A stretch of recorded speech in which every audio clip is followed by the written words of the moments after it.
Bismillahirrahmanirrahim. Assalamualaikum warahmatullahi wabarakatuh.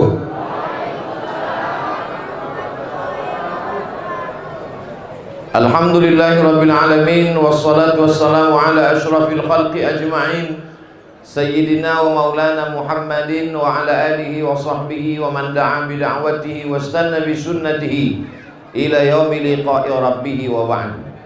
Yang sama-sama kita hormati Bapak Gubernur Sumatera Utara, Bapak Edi Rahmayadi beserta Ibu dan rombongan, Al-Mukarram guru kita semua, Al-Ustaz Fadlan Zainuddin beserta seluruh para asatiz. Hadir pula bersama kita pada malam hari ini Al-Mukarram Ustaz Zulfikar Hajar, kemudian Dr. Amhar Nasution, para tuan-tuan guru yang tak dapat saya sebutkan satu persatu, hadirin hadirat, para qurra wal huffaz. Hadir pula bersama kita anak kandung dari Al-Mukarram Syekh Azrai Abdul Rauf, Kak Najlah beserta keluarga. Semua yang hadir malam ini insyaallah dimuliakan Allah Subhanahu wa taala. Untuk almarhum Syekh Azrai Abdul Rauf, Syekhul Qurra wal Huffaz, Al-Fatihah. A'udzubillahi minasyaitonir rajim. Bismillahirrahmanirrahim. Alhamdulillahirabbil alamin arrahmanir rahim maliki yaumiddin. Iyyaka na'budu wa iyyaka nasta'in. Ihdinas siratal mustaqim. Siratal ladzina an'amta 'alaihim ghairil maghdubi 'alaihim waladdallin. Amin. Allahumma ighfir lahu warhamhu wa'afihi wa'fu anhu waj'alil jannata mathwahu. Allahumma ij'al qabrahu rawdatan min riyadil jinan. La taj'al qabrahu hufratan min hufarin niran. Allahumma ja'alna ma'ahu wajma' ma'nahu ma'ahu ma'al habibil mustafa fi jannatikal ula. Wa sallallahu ala sayyidina wa maulana Muhammad wa ala alihi wa sahbihi wasallam walhamdulillahi rabbil alamin. 7 qari yang mengaji tadi mengambil bunyi huruf Al-Quran, bagaimana huruf tha, huruf sa, huruf sya, huruf sa, bunyi a, bunyi ta, bunyi ba, melalui jalur musyafahah. Musyafahah mulut ke mulut, menengok macam mana membunyikan sifatul huruf, makharijul huruf, langsung ke guru. 7 qari tadi mengambil langsung dari Ustadz Fadlan Zainuddin. Ustadz Fadlan Zainuddin mengambil langsung dari mulut Syekh Azrai Abdul Rauf. Syekh Azrai Abdul Rauf pergi ke kota Makkah tahun 1935, 10 tahun sebelum Indonesia merdeka, meninggalkan kampung halaman, pergi ke Makkah, di Masjidil Haram, belajar langsung kepada Syekhul Qurra wal Huffaz, gurunya seluruh qari dan hafiz di dunia di Makkah, namanya Syekh Ahmad Hijazi. Syekh Ahmad Hijazi mengambil cara bunyi huruf Al-Quran itu dari para gurunya, diantaranya adalah Syekh At-Tiji. Dari guru-guru ini sampailah kepada salah satu imam qari qurra yang 7, yaitu Imam Hafs. Imam Hafs mengambil dari gurunya namanya Imam Asim. Imam Asim mendengar, menengok dari mulut gurunya namanya Imam Abu Abdurrahman As-Sulami. Imam Abdurrahman As-Sulami mengambil dari 5 sahabat Nabi. Yang pertama Sayyidina Ali bin Abi Thalib, yang kedua Sayyidina Utsman bin Affan, yang ketiga Sayyidina Zaid bin Thabit, Yang keempat, Sayyidina Ubay bin Ka'ab yang diangkat oleh Umar bin Khattab menjadi imam tarawih. Yang kelima, Sayyidina Abdullah ibnu Mas'ud radhiyallahu anhum ajma'in. 5 ahli Al-Quran dari sahabat Nabi ini mengambil langsung dari mulut Nabi Muhammad sallallahu alaihi wasallam. Nabi Muhammad mengambil langsung, mendengar suara dari Jibril alaihi salam. Jibril mengambil dari Allah subhanahu wa ta'ala. Silsilah itu disebut dengan sanad. Maka dalam ilmu, kata Abdullah ibn Mubarak, al-isnad minad din, sanad ini bagian dari agama. Fanzuru amman ta'khudhu dinakum, maka kamu tengok dari siapa kamu mengambil sanad ilmu kamu. Yang sempat belajar kepada Syekh Azra'i Abdur Rauf, alhamdulillah, jagalah itu. Yang tak sempat belajar, ambillah dari murid-murid mereka. Siapa murid-murid mereka itu? Maka ketika Al-Mukarram Ustadz Fadlan Zainuddin menyebutkan akan mengumpulkan murid-muridnya itu, maka saya amat sangat bersenang hati. Karena sanad ini sekarang banyak hilang. Maka mendengar dapat handphone dari beliau, WA dari beliau, saya katakan, kalau begitu Ustadz, kita kumpulkan semua murid-murid beliau se-Indonesia, Brunei Darussalam, Malaysia, semua yang ada kita kumpulkan. Lupa saya, rupanya Covid belum balik kampung. Akhirnya Ustadz Fadlan ingat, oh tak bisa begitu, apalagi kalau kita buat di Medan Sumatera Utara, ini bahaya. Akhirnya kalau begitu kita yang ada di Medan sajalah. Inilah kronologis terjadinya acara pada malam hari ini, menghidupkan kembali tradisi yang pernah dibuat oleh Syekhul Qurra wal Huffaz. Qurra artinya ahli qiraat, Huffaz artinya penghafal Quran. Ada orang hafal tapi tak ahli qiraat, ada yang ahli qiraat tapi tak hafal. Abdul Somad dua-duanya tidak, qiraat tidak, hafal pun tidak.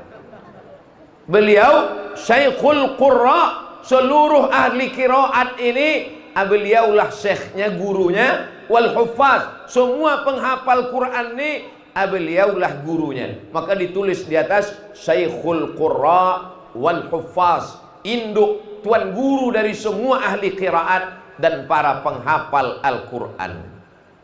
Musabaqah tilawatil Quran di kota Makkah Al-Mukarramah setiap tahun diadakan internasional, seluruh dunia diundang untuk menjadi pesertanya saja sulitnya minta ampun. Dari mulai kecamatan, menang di kecamatan kabupaten, menang kabupaten baru provinsi, menang provinsi baru nasional, dari nasional ikut seleksi lagi, TC, barulah bisa ikut musabaqah di Makkah Al-Mukarramah. Lalu Syekh Azra'i bagaimana? Beliau tidak jadi peserta, menjadi dewan juri musabaqah tilawatil Quran di Makkah Al-Mukarramah. Pesertanya orang Mesir, pesertanya orang Maroko, pesertanya orang Tunisia. Dewan jurinya datang dari tepi Sungai Deli, Medan, Sumatera Utara. Bangga tak jadi orang Medan? Makanya kalau ditanya orang saya, Ustadz dari mana? Dari Medan, saya bilang. Katanya Ustadz dari Riau. Iya juga, saya bilang. Mana yang menguntungkan? Iya, kata saya. Bapak Ibu yang dimuliakan Allah Subhanahu wa ta'ala.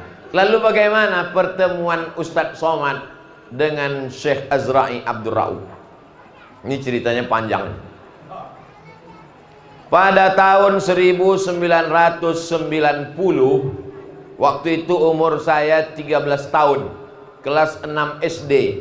Dibawalah saya oleh emak angkat saya ke rumah Syekh Azra'i Abdur Rauf di tepi Sungai Deli, masuk dari Gelugur bypass. Bertamu ke rumah beliau, dikenalkan, disuruh buka Quran. Tapi nanti kau siap-siap, Mat, karena dengan Syekh Azra'i ini baca Fatihahnya sebulan, ada yang sampai 2 bulan, baru pindah alif lam mim. Ayalah, diulang-ulang aja Fatihah itu, tak ganti-ganti, baru pindah alif lam mim, bukan macam guru lain. Iyalah Umi, siap insya Allah. Bertamu, suruh buka Quran, saya baca Al-Fatihah dari Bismillah sampai waladhdallin amin. Sesudah itu disuruhnya baca Alif Lam Mim, terus baca Alif Lam Mim. Entah Syekh itu kasihan sama saya karena dia jauh, wallahu alam. Tapi yang jelas begitulah nasib saya. Saya selalu diuntungkan oleh nasib. Seluruhnya pindah dari Fatihah langsung. Habis itu saya pun sekolahlah di Sanawiyah Muallimin Al-Wasliyah di Simpang Marendal, Komplek Universitas Al-Wasliyah Unifa. Mengajilah saya tinggal di rumah emak angkat saya. Ayah angkat saya itu kepala dinas DLL AJR, Dinas Lalu Lintas Angkutan Jalan Raya, namanya almarhum Haji Hashim NT, pada masa pemerintahan Gubernur Raja Inal Siregar. Emak angkat saya itu suka mengaji. Dia kepala Dharma Wanita. Dari maghrib ke isya, siapapun tamu tak boleh diganggu. Maka dia dari maghrib ke isya membaca sejuz. Sebulan dia khatam 30 juz. Setahun dia khatam 12 kali. Dia mengaji ke Syekh Azra'i Abdur Rauf. Walaupun dia istri pejabat, tapi beliau tak pernah meninggalkan baca Quran. Tamu siapapun yang datang, tutup pintu, kunci kamar. Siapapun anak cucunya tak boleh masuk ke dalam. Maka dialah yang membawa saya mengenalkan ke Syekh Azra'i Abdur Rauf. Syekh Azra'i datang ke komplek DLL AJR, Jalan Kapten Muslim, Sungai Sekambing, depan rumah sakit Stanggang. Saya tinggal di situ. Saya pula kadang-kadang datang ke rumah Syekh Azra'i di tepi Sungai Deli mengaji. Dari tahun 90 sampai 93, mulut saya ini saya perdengarkan suara saya ke telinga Syekh dari Al-Fatihah sampai ke An-Nas. Ketika selesai khatam Qul a'udzu birabbin nas, dibuatkan almarhumah emak saya lah pulut kuning dengan panggang ayam dengan kain putih dan pisau lipat. Begitu di kampung kami kalau khatam mengaji, dibawakan ke hadapan Syekh Azra'i Abdur Rauf. Begitu ditunjukkan, ditengok Tuan Syekh, dibukanya kain putih, ditengoknya ada pisau. Apa ini, kata dia. Kata mak saya, begitu tradisi kami di kampung Tuan Syekh. Beliau menerima itu, lalu dibacakannya lah doa khatam Quran. Khatamlah saya dari Al-Fatihah sampai An-Nas. Saya berharap supaya nanti kalau beliau masuk surga, dapatlah saya syafaat dari penghafal Quran, insya Allah. Macam tak setuju nampaknya jamaah. Tak kuat bunyi aminnya. Terserah, tak kalian aminkan pun dapat juga insya Allah. Amin. Dari tahun 90 itulah saya terus datang ke rumah beliau. Lalu kemudian tahun 92 bulan Mei kami sama-sama pergi melaksanakan ibadah haji. Emak angkat saya berangkat, ayah angkat saya berangkat, kakak angkat saya berangkat, Tuan Syekh berangkat, Kak Najlah pun berangkat waktu itu, almarhumah Umi pun berangkat waktu itu. Berangkatlah kami ke Makkah. Lalu kemudian dibawa Syekh Azra'i saya ke rumah adik beliau, namanya Syekh Asmu'i. Syekh Asmu'i berjenggot panjang, pakai jubah, bersorban macam orang Saudi Arabia. Rupanya beliau memang sudah dapat warga negara Saudi Arabia, dan dia dosen di Fakultas Syariah di Tabuk. Di rumah itulah saya mendengar orang Arab bahasa Mandailing. Anaknya, menantunya beliau bisa bahasa Arab, bisa bahasa Mandailing, tak bisa bahasa Indonesia. Jadi kami yang bisa bahasa Arab waktu itu bahasa Arab dengan dia. Yang tak bisa bahasa Arab bahasa Mandailing. Yang tak bisa bahasa Arab, tak bisa bahasa Mandailing, senyum-senyum aja lah.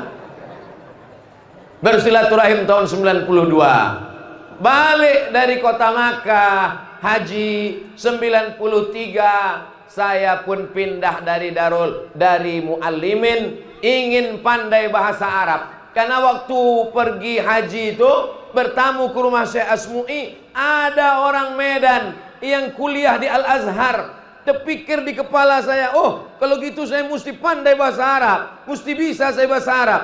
Aku ingin kuliah di Azhar. Maka saya bilang ke orang tua saya, aku mau pindah dari Muallimin. Di Muallimin bisa baca kitab, tapi sehari-hari bahasa Indonesia. Maka aku ingin masuk pesantren yang berbahasa Arab. Masuklah saya ke Darul Arafah. Sebelum berangkat itu, kata Umi mak angkat saya, kau sebaiknya izin dulu ke Syekh Azra'i. Walaupun kau sudah hatam mengaji, minta izin dulu baru masuk ke pesantren. Saya bilang kalau kita minta izin tiba-tiba tak lulus nanti malu. Biarlah saya masuk dulu, nanti pas liburan baru minta izin. Rupanya tak boleh dilawan cakap orang tua. Berangkat saya ke pesantren Darul Arafah, ikut tes, lulus, tinggal tak balik. Waktu saya sedang di Darul Arafah, itulah Syekh Azra'i meninggal dunia pada tahun 1993. Beliau lahir 1918, meninggal 1993, umur 76 tahun. Selama 3 tahun saya mengikuti beliau, tak pernah beliau marah sekalipun. Banyak orang mengatakan Syekh Azra'i pemarah, kalau salah sedikit dia marah. Selama mengaji itu tak pernah dia marah ke saya sekalipun, baik karena salah sebut, salah bunyi dan salah selainnya. Ingat saya, sekalilah dia marah ke saya. Waktu itu dibawanya saya haflah. Beliau malam-malam tertentu mengumpulkan semua qari-qari. Waktu itu dibawa saya haflah ke jauh. Ingat saya waktu itu tempatnya Tembung. Sampai di Tembung tuh saya tengok kiri kanan semuanya orang tua. Tak ada yang anak kecil macam saya. Merasa saya tak ada anak kecil yang sebaya. Qari-qari orang tua semua. Lalu kemudian saya pun balik diam-diam naik Sudaku. Dari Tembung nyambung saya ke apa nama stasiun Sudaku itu? Sambu. Saya ingat, cuman ngetes saja. Ingat tak orang Medan Sambu. Di Sambu saya sambung pergi ke Sungai Sekambing. Habis itu saya pun tidur. Besoknya mau ngamuk almarhum nih. Abdul Somad yang kubawa ke haflah tuh qori-qori internasional, orang-orang hebat, orang-orang pilihan. Kenapalah kau balik malam tadi gitu? Mak berdosa betul rasa saya. Setelah itu saya cium tangannya. Tak pernah beliau mau mengulurkan tangan. Asalkan mau dicium ditariknya tangan. Disitulah baru saya sekarang kalau ada jamaah menengok tak mau tangan saya dicium, teringat almarhum lah. Almarhum ini 30 juz Quran di kepalanya. Qiraat mutawatir 7 qiraat sab'ah. Qiraat masyhur 3. Qiraat syaz 4. 14 qiraat di kepalanya. Bayati sobasi kana hawan jaharka ada di kepalanya. Tak mau dicium tangannya.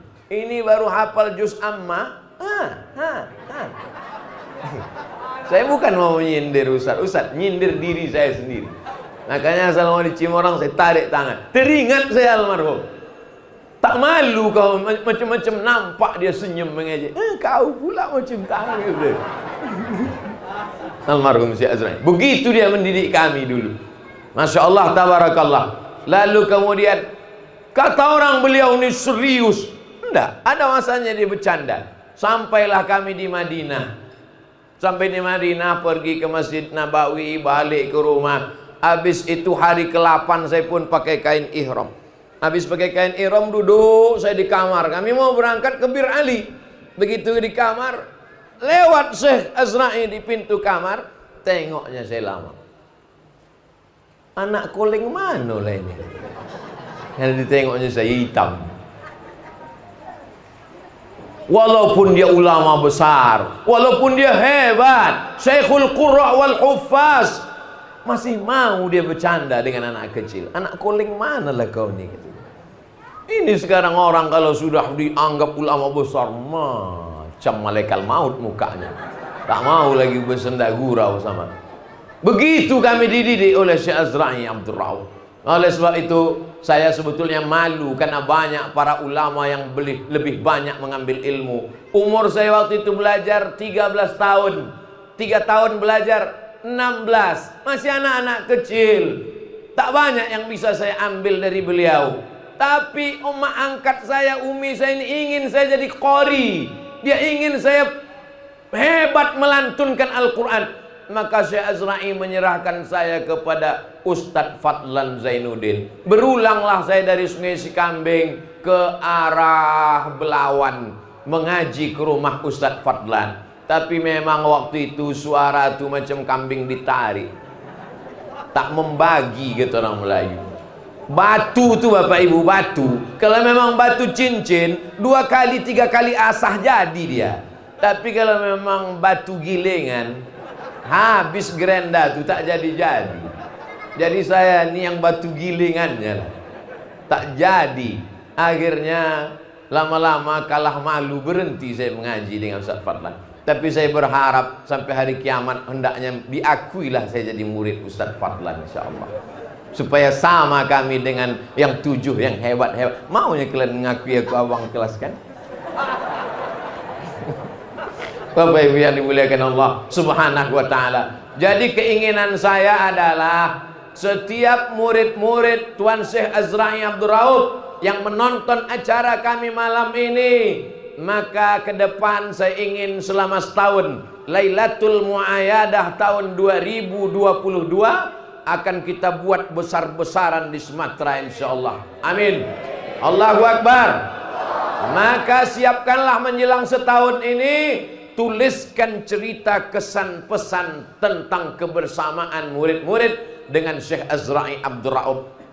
Abdul Somad tak ada cerita ilmu. Memang tak ada ilmu yang bisa aku ambil. Aku tak belajar tajwid, aku tak belajar sifatul huruf, aku tak belajar makharijul huruf, aku tak belajar tarannum bayati sobasi kanahawan jaharka. Hanya mengaji saja, hanya membaca saja dari awal sampai akhir. Maka tak ada ilmu yang bisa ku sampaikan yang ku ambil dari Syekh Azra'i. Hanya mengharap barokah saja. Beliau kalau mengajar, air minumnya disediakan 2, 1 air putih, 1 teh manis. Saya duduk paling samping dekat dia. Asal dia berangkat, habislah air minum tuh. Jadi ilmu saya tak dapat, barokahnya aja yang dapat. Bapak Ibu yang dimuliakan Allah Subhanahu wa taala, ke depan saya berharap dituliskan cerita itu, nanti kita akan satukan menjadi satu buku kenang-kenangan dari murid-murid Syekh Azra'i Abdul Rauf. Kira-kira setuju apa tidak? Berjumpa saya dengan Profesor Dr. Habib Said Aqil Al-Munawwar, S1, S2, S3 beliau dari Ummul Qura Makkah Al-Mukarramah, guru besar, pernah menjadi Menteri Agama. Saya tanya, "Cemana pertemuan Profesor Dr. Habib Said Aqil Munawwar dengan Syekh Azra'i Abdul Rauf? Tolong ceritakan ke saya, Prof." Saya waktu itu qori remaja di Palembang, Ustaz Somad. Waktu itu Syekh Azra'i diundang ke Palembang untuk melatih qori-qori dan penghafal Quran yang ada di Sumatera Selatan. Datanglah Profesor Dr. Said Aqil Munawwar belajar ke Syekh Azra'i. Lalu kemudian ditakdirkan Allah, Profesor Said Aqil Munawwar dapat beasiswa ke Ummul Qura Makkah. Sampai di Makkah, Syekh Azra'i menjadi dewan juri musabaqah tilawatil Quran internasional. Maka beliau bersama lagi mengambil ilmu. Lalu kemudian sampai masa tua Syekh Azra'i tak lagi bisa datang ke Makkah, maka Syekh Azra'i memesankan yang menjadi penggantiku jadi dewan juri adalah Said Aqil Al-Munawwar. Maka Said Aqil Munawwar, Profesor Habib, keturunan Nabi, berilmu, guru besar, datang lagi ke Medan belajar kepada almarhum dan bersaudara, dipersaudarakan dengan qori internasional yang diundang oleh Sultan Hasan Al-Bolkiah untuk membimbing qori-qori di Brunei Darussalam. Itulah dia almarhum Uwa Mirwan Batubara.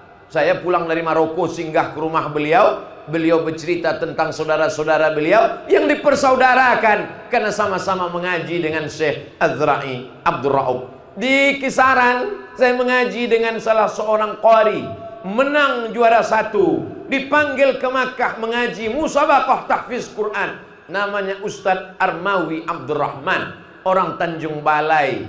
Lalu kemudian mendengar beliau juara, maka dipanggil oleh Sultan Hasan Al-Bolkiah untuk mengajar di sekolah tahfiz Hasan Al-Bolkiah. Maka ketika pulang dari Maroko, saya pun singgah juga. Jadi dari beberapa murid beliau, seingat saya ketika saya mengaji, ada beberapa pekan Syekh Azra'i tak datang.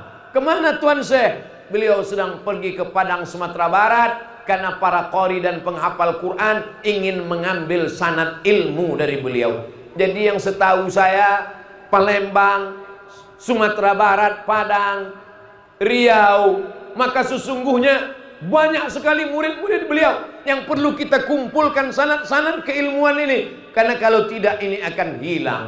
Beban kita sebagai guru di zaman sekarang jauh lebih berat daripada zaman Syekh Azra'i Abdul Rauf. Waktu itu yang menyibukkan pikiran Abdul Somad hanya TV saja. Tahun 90 itu TVRI cuma. Masuk kami kelas 1 sanawiyah SMP di Muallimin, mulai ada yang cabut jam 10 menonton Mahabharata di TPI. Tahun 90 mulai muncul TPI. Setelah itu barulah muncul TV-TV yang lain. Tapi hari ini anak-anak kita YouTube, game online, PlayStation. Maka perjuangan Ustadz Fadlan Zainuddin di Fadlul Qurra ini luar biasa. Bukan saya mengecilkan tuan-tuan guru kita, tidak. Tapi jihad yang kita hadapi ke depan luar biasa. Kalau dulu hanya televisi, sejahat-jahatnya TV, masih ada kontrol dari Komisi Penyiaran Indonesia KPI. Tapi sekarang YouTube bisa 100 channel, tak ada kontrolnya sama sekali. Ada isi YouTube itu bercerita tentang podcast orang mabuk sakau tanpa ditangkap karena tak ada bukti. Dia tidak sedang pakai narkoba, dia hanya sedang cerita bagaimana nikmatnya mabuk terbang ke awan. Ada podcast, maaf, beribu maaf tuan-tuan guru, podcast yang ceritanya maaf, bercerita tentang zina saja, dan itu ditonton, banyak followernya, banyak subscribernya, banyak komennya. Maka ini menjadi tantangan di masa kita yang akan datang. Dari cerita saya tentang belajar ke Syekh Azra'i Abdul Rauf tadi, apa pelajaran yang bisa diambil? Saya ringkaskan pada 5 poin. Yang pertama, betapa pengaruh seorang ibu amat sangat besar kepada anak-anak. Ibu saya 2, ada emak kandung, ada emak angkat. Emak angkat saya hobi baca Quran, emak kandung saya pun suka pada Quran. Maka dua-dua itu sejalan. Emak kandung saya menyerahkan ke guru mengaji, emak angkat saya pun menyerahkan ke guru mengaji. Anak-anak ini saya yakin dan percaya emak-emaknya juga cinta kepada Al-Quran. Amin. Jangan salahkan kalau anak-anak kita jadi artis TikTok karena emaknya mabuk TikTok. Kalau ibunya cinta kepada Al-Quran, suka kepada lantunan suara Al-Quran, maka insya Allah begitu pentingnya peran seorang ibu. Kenapa Ustadz menyebut ibu? Kenapa bukan bapak? Karena yang mengalir darahnya, yang mengandung 9 bulan 10 hari, yang menyusukan selama 2 tahun, pengaruh ibu luar biasa. Anak nih semua keluar dari perut ibu. Ada yang keluar dari tabung gas kalian? Tak ada.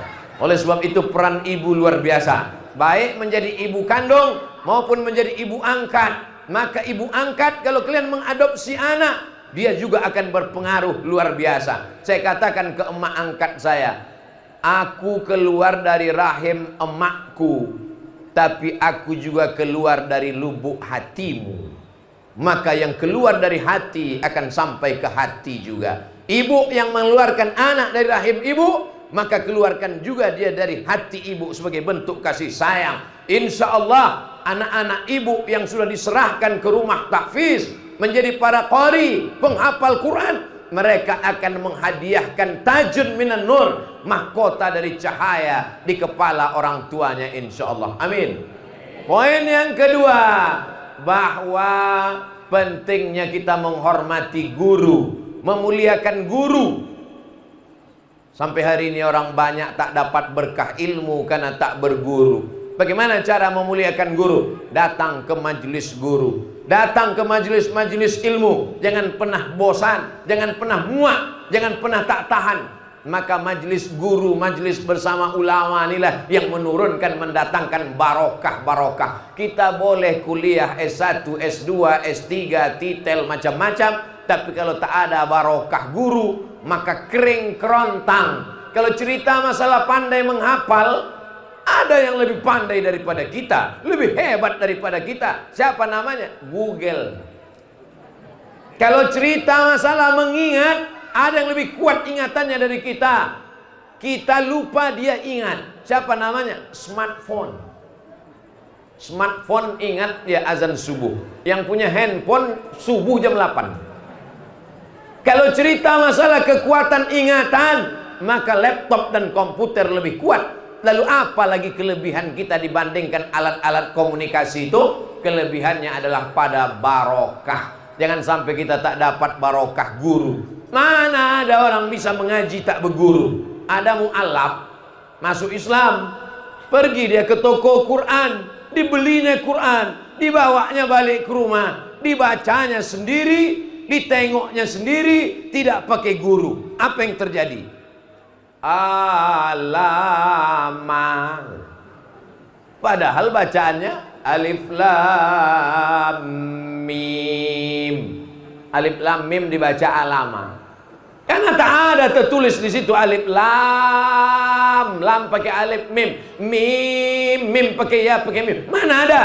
Al-Quran bukan dibaca menurut tulisan, Al-Quran dibaca menurut bunyi. Karena Jibril memperdengarkan bunyi. Nabi Muhammad tak bisa baca Quran. Nabi mendengar suara. Masih terbayang mulut Syekh Azra'i Abdul Ra'ub mengajarkan, malaka la ta'manna ala Yusuf. Ismam namanya itu Abdul Somad. Bulatkan mulut. Malaka la ta'manna ala Yusuf. Semalam saya mendengar qari membaca Quran. Bi'sal ismu. Oh, marah betul Tuan Syekh ini kalau mendengar. Apa itu kata dia? Bi'sal ismu. Tak ada hamzahnya di situ. Bi'sal ismul fusuqu ba'dal iman. Masih terdengar di telinga lagi. Dia mengajarkan. Ini cara membacanya begini. A'jamiyun wa arabi. Kalau tertulis di situ a'jamiyun, itu baru satu riwayat Hafs an Asim. Belum lagi riwayat Qumbul, belum lagi riwayat Qalun, belum lagi riwayat Ibnu Katsir dan para qurra lainnya. Itu semua bersarang di kepala beliau. Sayang disayang, tak sempat Abdul Somad mengambil itu. Tapi ada murid-murid beliau yang lain sampai khatam di kepala mereka. Saudara yang dimuliakan Allah Subhanahu wa taala, barokah guru inilah yang sekarang sudah mulai hilang. Dulu kita masih jumpa guru walaupun 16 tatap muka. Tuan Syekh belajar tidak pakai tatap muka, tak pakai menit. Baca kitab dari kulit ke kulit khatam. Apakah Syekh Azra'i hanya belajar qiraat saja? Tidak. Beliau belajar hadis kepada Syekh Hasan Al-Mashad. Beliau belajar kitab fikih kepada Syekh Amin Al-Qutubi. Beliau belajar, tapi beliau menonjolnya di bidang qiraat. Ilmu-ilmu Islam ini sama juga seperti kedokteran. Ada dokter spesialis jantung, ada dokter spesialis tulang, ada dokter SPOG spesialis objin kandungan. Tapi sesungguhnya ada dokter umum, ustadz yang umum saja, MSI, master segala ilmu, semua dibahas. Tapi Syekh Azra'i Abdul Ra'ub spesialisasi di bidang qiraat. Poin yang ketiga, bahwa semua kita akan mati menghadap Allah Subhanahu wa taala. Syekh Azra'i sudah lama meninggalkan kita, tapi 7 anak-anak qori yang luar biasa tadi mengaji, pahalanya mengalir ke makam beliau. Apa hubungan beliau? Kan murid tidak langsung. Memang tak langsung, tapi murid-murid ini tahu Quran, mengerti Quran dari murid Syekh Azra'i Abdul Ra'ub. Setiap Abdul Somad ceramah dimanapun, dari Sabang sampai Papua, pahalanya mengalir ke makam Syekh Azra'i Abdul Ra'ub. Kau boleh jadi apapun, kau boleh jadi orang kaya, kau boleh jadi orang penguasa, kau boleh jadi orang terkenal, tapi semua akan hilang dan putus. Tapi malam ini kita berkumpul karena orang yang sudah lama meninggalkan kita. 1993 sudah meninggalkan kita. Sampai malam ini kita masih bisa berkumpul bersama. Berapa banyak yang sudah meninggal bisa mengumpulkan orang hidup, tapi berapa banyak pula orang hidup yang justru menghancurkan orang-orang yang masih hidup. Hidupnya aja udah menyusahkan, apalagi kalau mati. Tuan Syekh meninggal dunia, dia masih rindu murid-muridnya. Saya malam ini sedang merenung panjang. Abdul Somad, kira-kira kalau kau mati 2023, masih diingat orang tak 20 tahun akan datang? 2 hari aja tak update status udah lupa orang. Masih dikenang orang tak kita di masa akan datang. Kita beramal bukan karena kita ingin dikenang orang, tapi kalau Allah tanamkan cintanya kepada hamba, maka manusia ikut mencintai hamba itu. Begitu kata Nabi dalam sebuah hadis. Ditanamkan Allah benih cinta ke hati seorang hamba, maka semua makhluk ikut mencintainya. Agaknya begitulah Allah tanamkan cinta ke hati Syekh Azra'i Abdul Rauf, sehingga kita yang hadir semua ini, baik yang pernah berguru langsung maupun tidak, baik yang pernah berjumpa maupun tidak, tumpah cinta kita kepada beliau. Maka ini cinta mudah-mudahan menjadi bekal kita mendapatkan naungan di padang mahsyar insyaallah. Saya pergi ke Jambi, tiba-tiba teringat saya, dulu Tuan Syekh pernah duduk. Beliau ada kursinya khusus di rumah, sebelah kirinya ada lemari. Saya duduk di dekat lemari itu, dia duduk mengajar di situ. Pernah seingat saya dia menyebut nama menantunya, namanya Dr. Jasmara Lubis. Tiba-tiba teringat saya nama itu. Saya telepon tim Abdul Somad di Jambi. Assalamualaikum Mbak. Waalaikumsalam. Dulu guruku punya menantu, namanya Dr. Jasmara Lubis. Tolong abang carikan di mana rumahnya, aku mau datang. Pergilah tim ini mencari. Cuman bang, udah meninggal orangnya. Keluarganya masih ada? Masih. Itulah beberapa waktu yang lalu saya datang ke rumah Kak Najla, ingin menyambung balik silaturahim. Jumpa anak menantu beliau, mengobati hati rindu kepada almarhum. Dari mana Ustaz dapat menyambung silaturahim dengan orang meninggal? Sudah tak ada orangnya, anak cucunya. Karena Nabi pernah menyiapkan makanan diberikannya ke seorang perempuan. Sahabat heran, siapa perempuan yang kau potongkan kambing ini ya Rasulullah? Sahabat Khadijah. Khadijah sudah meninggal, tapi sahabatnya tetap disambung Nabi silaturahim. Kadang kita ini jumpa sama orang masih hidup pun tak dipedulikan, keluarganya tak diperhatikan.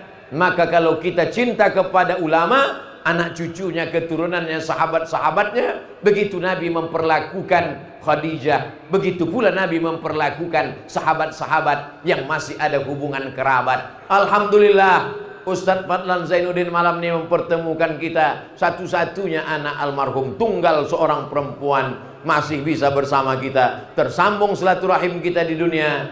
Kata Nabi SAW, di padang mahsyar, saat itu tak ada tempat bernaung, tak ada tempat berlindung, tak ada tenda di padang mahsyar. Tukang tenda pun mati tak bawa tenda. Tapi ada yang dapat naungan. Sab'atun yuzilluhumullah, 7 golongan dapat naungan Allah. Yauma la zilla illa zilluh. Hari itu tak dapat naungan kecuali naungan Allah. Siapa di antaranya? Rajulani, 2 orang.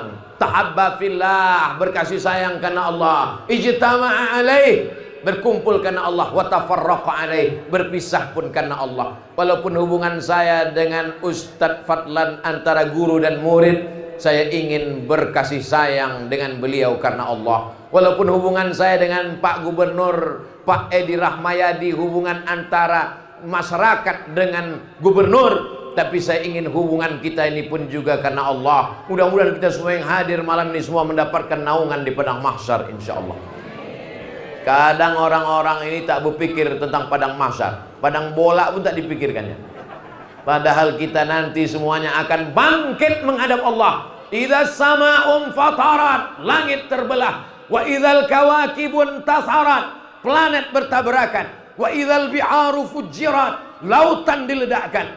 Wa idzal quburu bu'sirat, semua yang dikubur akan dibangkitkan di hadapan Allah. Ada yang bangkit di sebelah kanannya malaikat, di sebelah kiri malaikat, di sebelah depan malaikat, belakang malaikat, atas malaikat. Dia heran, padahal aku bukan malaikat, kenapa aku bisa bangkit bersama malaikat?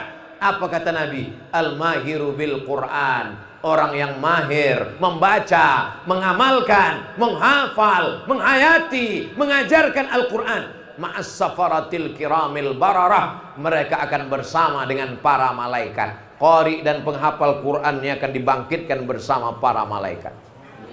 Jangan sampai kita bangkit bersama Jackie Chan dan Amitabh Bachchan. Bangkitlah hendaknya kita bersama para malaikat Jangan sampai kalian bangkit bersama motor legend.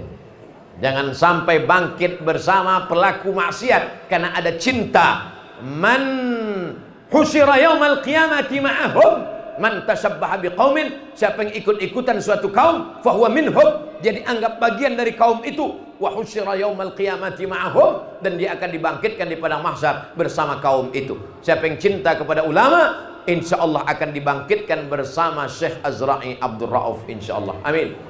Makanya di akhir doa tadi saya mintakan Allah majma'na ma'al habibil mustafa, satukan kami bertama Tuan Syekh Azra'i dan bersama guru-guru kita semua, yaitu Sayyidina wa Maulana Muhammad sallallahu alaihi wasallam. Poin yang keempat, kana Laitsu afqah min Malik. Ada imam namanya Imam Laits bin Sa'ad, tinggalnya di Kairo, Mesir. Dia lebih faqih, lebih hebat, lebih alim daripada Imam Malik, tapi namanya tak terkenal. Kalau disebut nama imam, 4. Imam Abu Hanifah Hanafi, meninggal tahun 179, 150 Hijrah. Imam Malik bin Anas, meninggal tahun 179 Hijrah. Imam Muhammad bin Idris Asy-Syafi'i, meninggal tahun 204 Hijrah. Imam Ahmad bin Ambal Hambali, meninggal tahun 241 Hijrah di Baghdad. Yang kita kenal hanya 4 mazhab: Hanafi, Maliki, Syafi'i, Hambali. Padahal ada Imam Al-Auza'i, ada Imam Laits bin Sa'ad, ada Imam Sufyan ibn Uyainah. Bahkan Sufyan ibn Uyainah gurunya Imam Syafi'i, lebih hebat. Ada Imam Sufyan Ats-Tsauri di Kufah, Irak. Kenapa imam-imam ini tak muncul? Kenapa yang muncul cuma 4 saja? Diteliti oleh para ulama, ternyata imam yang masyhur 4 karena murid-muridnya menulis. Banyak orang yang lebih alim, lebih hebat, lebih pakar dari Abdul Somad. Kenapa Abdul Somad yang dikenal banyak orang? Karena murid-muridnya like and share, subscribe. Betapa pentingnya menulis. Maka menulislah wahai anak-anakku. Tulis. Dari hari ini kalian menulis. Kami tiap hari menulis Pak Ustadz. Apa yang kau tulis? Status. Menulislah sebelum kau mati, supaya orang di masa akan datang tahu bahwa kau pernah hidup di masa lalu. Bagaimana murid-murid Ustadz Fadlan, murid-murid Syekh Azra'i, siap menulis? Dari bunyinya adalah 2-3 orang siap. Ceramahlah saya ke Jogja, dibawa ke tengah sawah. Di tengah sawah tuh ada satu rumah namanya Baitul Kilmah. Bait rumah, kilmah kata-kata, rumah kata-kata. Ternyata di situ korban konflik yang ayahnya mati terbunuh, emaknya meninggal diperkosa, anaknya disekolahkan di situ. Dikumpulkan jumpa sama saya. Setelah kasih motivasi, datang 3 orang anak membawa buku 500 halaman, minta tanda tangan. Ustadz Somad minta tanda tangan. Buku siapa yang kalian tulis ini? Senyum-senyum dia. Inilah ceramah Ustadz Abdul Somad di YouTube yang kami tuliskan menjadi satu buku. Lama saya termenung. Aku aja tak pernah menulis yang kucakapkan itu. Ditulisnya ternyata. Saya tulis, saya rekom. Cetak kalianlah. Siapa ini anak-anak yang menulis ini? Bukan doktor, bukan profesor, bukan S1. Mereka anak korban konflik. Pagi dia sekolah, sore jual bakso, malam menulis ceramah Abdul Somad. Jadi 3 buku. Anda bertanya, Abdul Somad menjawab. Kumpulan ceramah Abdul Somad. Begitulah Imam Syafi'i. Kenapa dia dikenal hari ini? Karena ada muridnya namanya Rabi' Al-Muradi. Rabi' Al-Muradi duduk menulis apa yang keluar dari murid Imam Syafi'i. Ditulisnya 300 halaman jadi satu kitab. Nama kitabnya Ar-Risalah. Kitab usul fikih nomor 1 paling tua di dunia, yang ditulis oleh murid Imam Syafi'i, Rabi' Al-Muradi. Apa kitab fikih paling tua Imam Syafi'i? Kitab Kitab Al-Um ditulis oleh murid-murid Imam Syafi'i. Al-Buaiti, Al-Muzani, murid-murid Imam Syafi'i menuliskan ilmu yang ada dari mulut Imam Syafi'i. Maka kita jangan sampai zalim kepada guru kita. Ada cerita-cerita kita biarkan begitu saja. Ustadz Somad sendiri sudah menulis tentang Ustadz Al-Mukarram Syekh Azra'i. Belum saya tulis. Lalu kenapa Ustadz ceramah tentang menulis? Insya Allah yang saya ceramahkan tadi ada yang menulis. Saudara yang dimuliakan Allah Subhanahu wa Ta'ala, kalau kita menulis, buku kita dicetak, disimpan orang, dibaca orang, mati kita. Dari mana kita kenal Buya Hamka kalau bukan dari tafsir Al-Azhar? Dari mana kita kenal Buya Hamka kalau bukan dari novel Tenggelamnya Kapal Panderwick? Meleleh air mata anak muda gagah perkasa pakai jaket kulit di pesawat. Kenapa kau menangis? Mengenang sakitnya Zainuddin ditinggalkan Hayati. Novel Tenggelamnya Kapal Panderwick. Dibacanya novel yang begitu indah. Pulang saya dari Maroko, turun saya ke Jakarta, bertamu ke rumah kawan saya. Saya tengoklah di lemari bukunya ada gambar warna kuning, onta dan pokok kurma, tebalnya lebih 200 halaman. Saya tanya, udah kau baca ini? Udah. Berapa lama kau baca? Dari maghrib ku baca, azan subuh selesai. Apa judulnya? Ayat-ayat cinta. Betapa tulisan dalam bentuk novel yang menarik. Jangan tulis yang terlalu serius-serius. Orang sekarang susah menangkapnya. Tulis yang santai saja. Saya Pak Ustadz nulis tak pandai, tapi buat karikatur pandai. Tulis karikatur.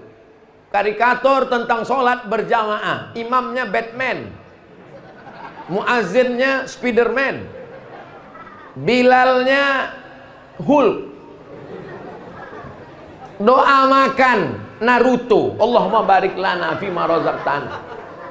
Yang pandai membuat animasi, khatibun nasa ala qadri uqulihim, berbicaralah dengan orang dengan bahasa-bahasa mereka. Anak-anak kecil nih mana bisa kita pakai bahasa kita?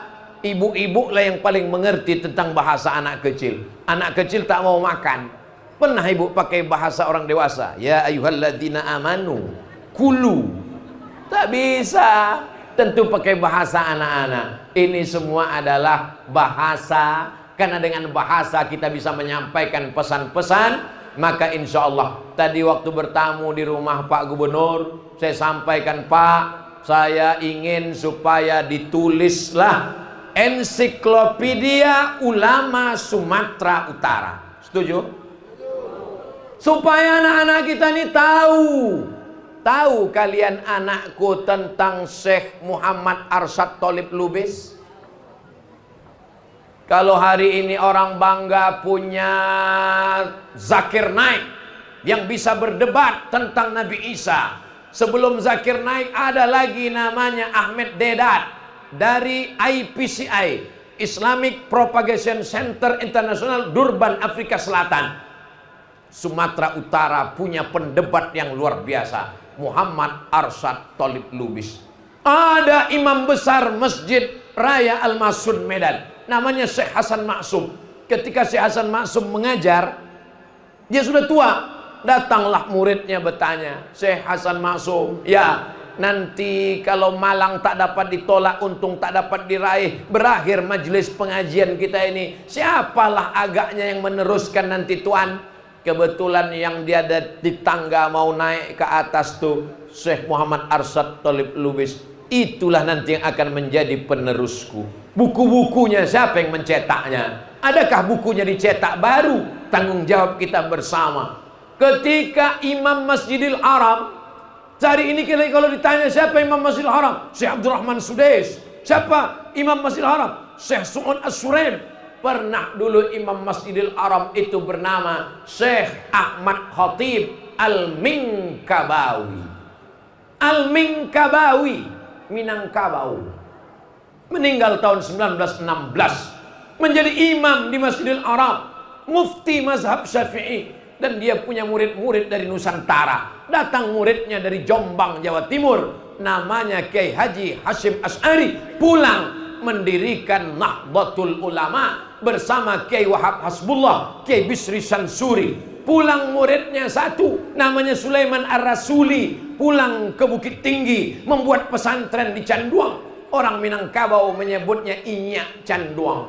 pulang salah satu muridnya ke Sumatera Utara, datang Sultan Delhi, diangkat menjadi imam besar Masjid Al-Masun. Itulah dia Syekh Hasan Maksum. Anak-anak kita tak tahu cerita ini. Yang dia tahu cerita artis infotainment yang dia tonton pagi, petang, siang, dan malam, macam makan obat 3 kali sehari.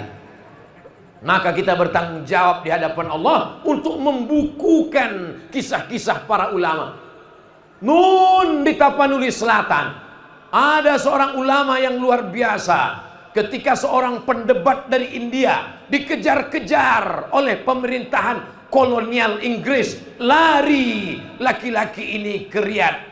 Sampai di Riyadh pun dia dikejar-kejar, lari dia ke Makkah. Di Makkah dia dilindungi karena orang kafir tak bisa masuk ke Makkah. Laki-laki itu bernama Syekh Rahmatullah Al-Hindi. Syekh Rahmatullah Al-Hindi berkenalan dengan seorang perempuan janda, kaya raya, tanahnya luas, namanya Saula. Dia wakafkan tanah itu untuk sekolah, maka sekolah itu diberi nama Madrasah Saulatiyah, diambil dari nama Saula. Datang orang Tapanuli Selatan, Mandailing, Natal, sekolah ke Madrasah Saulatiyah, namanya Syekh Mustafa Hussein, pulang mendirikan pesantren terbesar hari ini, 15.000 santrinya, Mustafawiyah.